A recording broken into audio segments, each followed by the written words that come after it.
চেষ্টা করলেন কিন্তু শেষ পর্যন্ত হলো না। তবে কোহলি কিংই। আজকে আবার নতুন রেকর্ড গড়লেন। নিউজিল্যান্ডের বিরুদ্ধে কোনো ব্যাটারের সবচেয়ে বেশি শতরান কোহলি করলেন। সেই সঙ্গে আন্তর্জাতিক ক্রিকেটে 85 শতরান করলেন বিরাট কোহলি, ওয়ানডে ক্রিকেটে 54তম।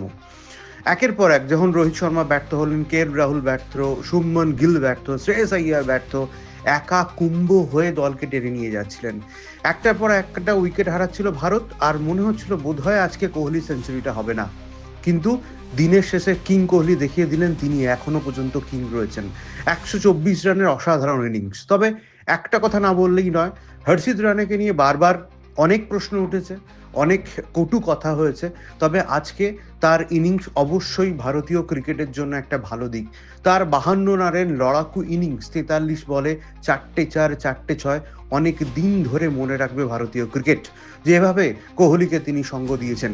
তবে একটা কথাই এই ম্যাচ শেষে বা এই সিরিজ শেষে বলতে হচ্ছে যে ভারত হারলো 1-2 ব্যবধানে নিউজিল্যান্ডের বিরুদ্ধে।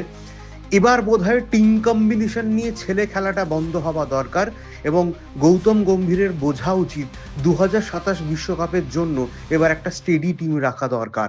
তবে দিনের শেষে জানি না এটা আদৌ পসিবল হবে কিনা। তবে কোহলি যে কোহলি, তিনি আরও একবার প্রমাণ করলেন।